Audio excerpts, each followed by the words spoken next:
Hello everyone, welcome to NaMo studies. आज की इस वीडियो में हम समझने वाले हैं इक्वेशन ऑफ मोशन को।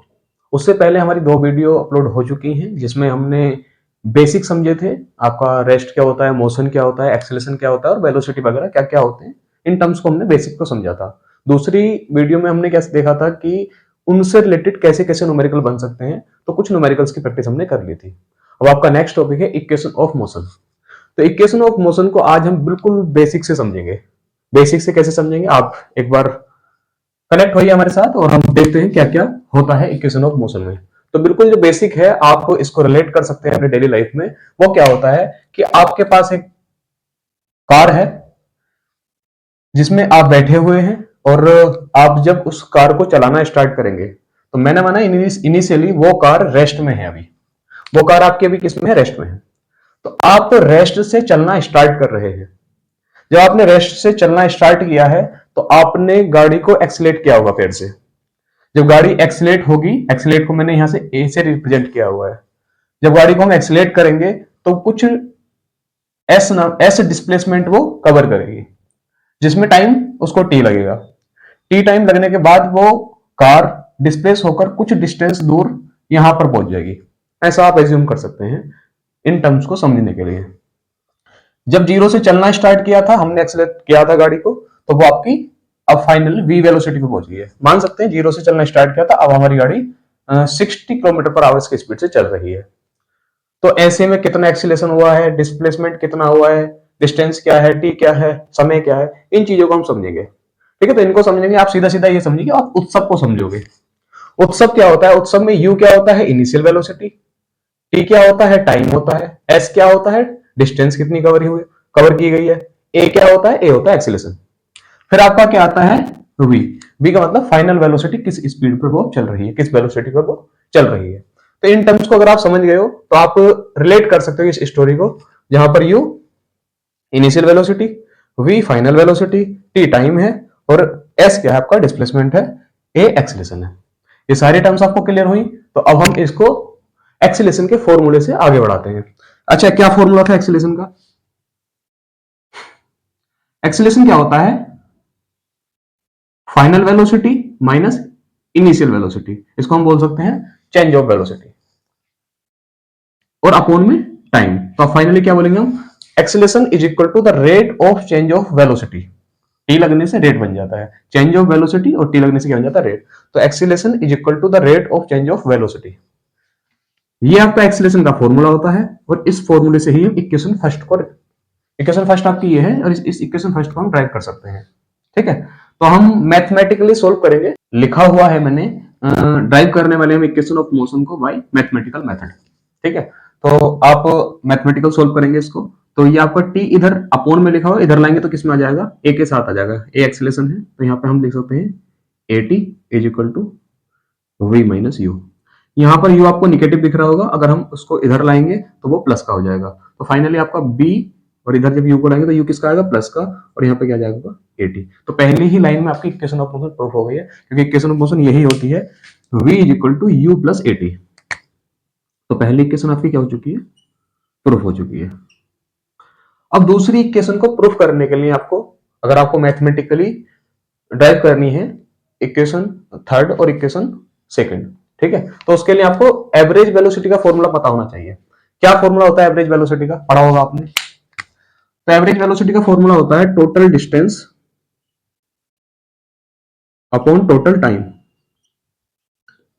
ठीक है, एक फॉर्मूला और पढ़ा होगा आपने, जब इनिशियली किसी वेलोसिटी से चलती है कोई कार और वो फाइनल वेलोसिटी उस पर जाकर रुक जाती है, तो हम उस केस में अगर एवरेज वेलोसिटी निकालते हैं तो वेलोसिटी क्या होती है, initial velocity plus final velocity upon 2। ये फॉर्मूला आपका लगता है एवरेज वेलोसिटी निकालने के लिए। तो क्या होता है, u प्लस वी अपॉन 2। तो ये एक ही फॉर्मूला है, इससे हम अपनी बची हुई दोनों इक्वेशन ऑफ मोशन प्रूव कर सकते हैं, इक्वेशन सेकंड भी और इक्वेशन थर्ड भी। ठीक है, क्या करेंगे आओ देखते हैं। आप ऐसा मानो कि यहां से हम स्टार्ट करते हैं। सबसे पहले अगर आपका फॉर्मूला है ये, तो हम इसको क्या लिखेंगे, डिस्प्लेसमेंट क्या होता है, S, S upon T is equal to, उधर क्या है, यू प्लस वी अपॉन 2। अच्छा, अभी आपने बी की वैल्यू क्या देखी है, बी इज इक्वल टू होता है यू प्लस ए टी। तो आप यहां पे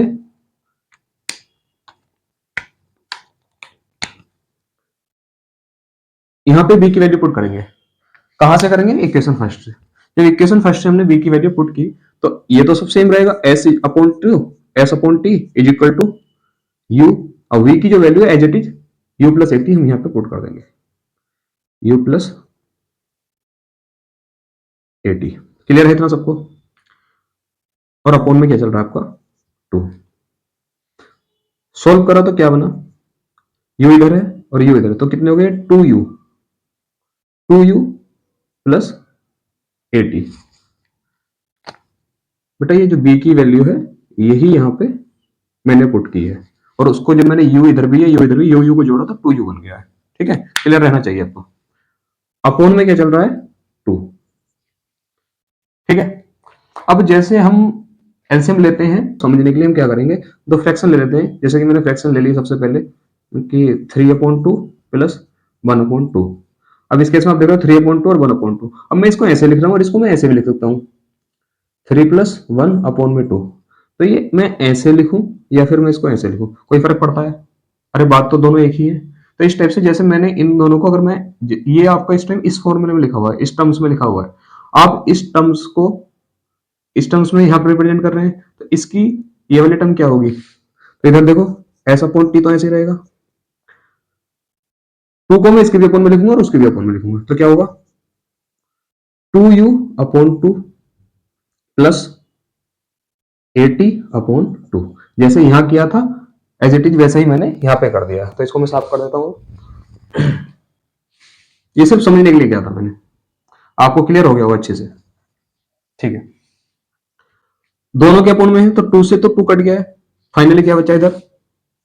s बराबर s अपॉन टी, और इधर ओनली u बचा है, और इधर 80/2 बचा हुआ है।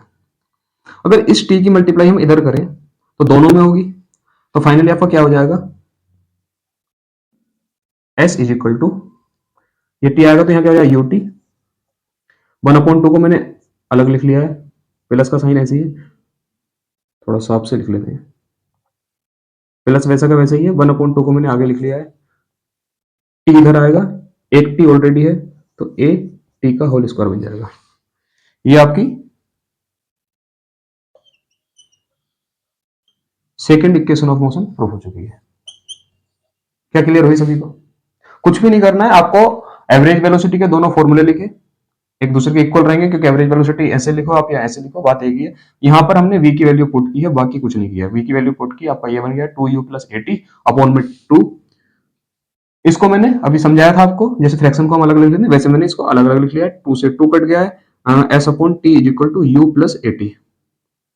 तो ये u प्लस 80 और अपॉन में 2, क्योंकि यहाँ का तो 2 तो कट गया था, लेकिन जब हमने इस वाले अपॉन में t जो था इसकी मल्टीप्लाई इधर की तो ut प्लस हाफ 80 स्क्वायर, तो एस इज इक्वल टू क्या होता है? ut plus half 80 square. Equation 2 आपकी प्रूफ हो गई। इसी टाइप से हम थर्ड इक्वेशन को करते हैं। थर्ड इक्वेशन को भी हम सेम टाइप से करेंगे, जैसे आपका फॉर्मूला ये था, इसी फॉर्मूले में एक और नई वैल्यू पुट करेंगे, और कहां से करेंगे? इक्वेशन फर्स्ट से करेंगे। अच्छा आप बताइए, इक्वेशन फर्स्ट में अगर जैसे मैंने b बराबर u प्लस 80 लिखा हुआ है, अगर मैं इस t की वैल्यू निकालना चाहूं तो क्या निकलेगी? आप यहां से ना निकाल के यहां से निकालिएगा t की वैल्यू। तो t ये लिखा हुआ है, b माइनस यू है और अपॉन में a आ जाएगा, तो यहां से t की वैल्यू क्या जाएगी?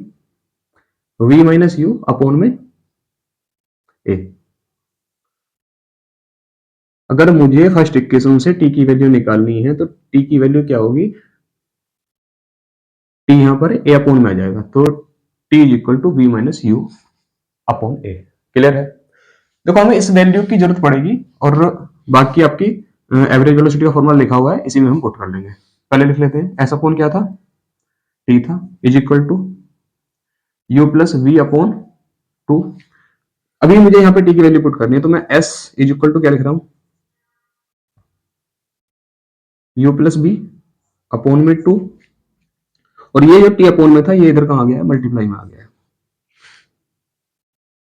s बराबर u प्लस वी अपॉन 2। इस t की वैल्यू हम यहां से पुट कर देंगे। क्या थी वैल्यू t की?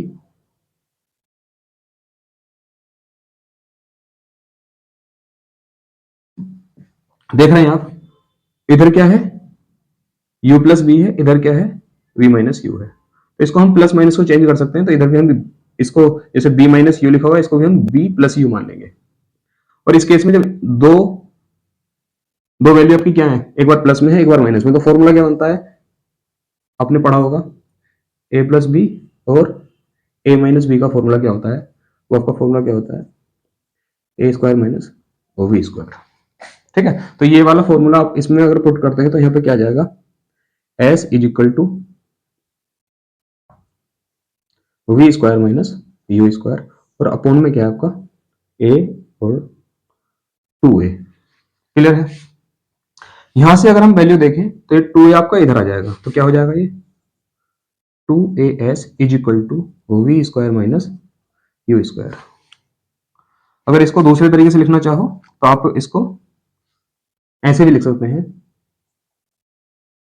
We square is equal to U square plus 2as, और यही आपकी इक्वेशन थर्ड होती है, यही होती है आपकी थर्ड इक्वेशन ऑफ मोशन। उम्मीद करता हूँ तीनों इक्वेशन ऑफ मोशन आपको अच्छे से समझ में आ गई होंगी, कैसे हम इनको ड्राइव करते हैं। ये मैथमेटिकली हमने ड्राइव की थी, अब एक और तरीके से हम इनको ड्राइव कर सकते हैं। वैसे तो हम कैलकुलस पढ़ेंगे तो आगे कई तरीके से ड्राइव करते हैं हम इनको, लेकिन अभी हम समझ सकते हैं कि हमने इक्वेशन ऑफ मोशन को मैथमेटिकली प्रूव किया है। अभी नेक्स्ट वीडियो में अब हम इक्वेशन ऑफ मोशन को बाय ग्राफ समझेंगे, लेकिन ग्राफिकल मेथड से इक्वेशन ऑफ मोशन को ड्राइव करने से पहले आपको ग्राफ की एक अच्छी सी नॉलेज होनी चाहिए। ठीक है, तो इक्वेशन ऑफ मोशन को ग्राफिकल मेथड से ड्राइव करने से पहले हम क्या करेंगे, पहले अच्छे से ग्राफिकल रिप्रेजेंटेशन समझेंगे कि वेलोसिटी टाइम ग्राफ क्या होता है, डिस्प्लेसमेंट टाइम ग्राफ क्या होता है। इन सारे टाइम ग्राफ को समझने के बाद हम इन इक्वेशन ऑफ मोशन को ग्राफिकल मेथड से भी ड्राइव करेंगे। तो वीडियो में हम थोड़ा ज्यादा नीचे तक पहुंच गए थे, तो नीचे का विजिबल नहीं हो रहा था, अब आपको क्लियर हो रहा होगा। तो यहां से नीचे का मैं आपको दोबारा बता देता हूं, आपका s is equal to V square minus U square upon 2a। यहाँ तो आपको क्लियर विजिबल हो रहा था, तो यहाँ से नीचे का मैं बताता हूँ, कुछ नहीं किया हमने, इस 2a को हम s के साथ ले आए, तो यहाँ 2as हो गया है, और उधर क्या बचा था आपका B square minus U square, तो B square minus U square बचा हुआ था। अब यहाँ u आपका कैसा है, ये निगेटिव है, तो u को हम 2as के साथ जब इधर लाएंगे बराबर इक्वल के साइड लाएंगे, तो यहाँ पर यू स्क्वायर आपका निगेटिव से इधर आके पॉजिटिव हो जाएगा। तो देखो यू स्क्वायर जो है 2as के साथ पॉजिटिव है, तो यू स्क्वायर प्लस 2as। ठीक है, तो B square is equal to U square minus 2as। ठीक है, बाकी ये तो क्लियर विजिबल था, तो इक्वेशन ऑफ मोशन आपको अच्छे से क्लियर हो गया होगा।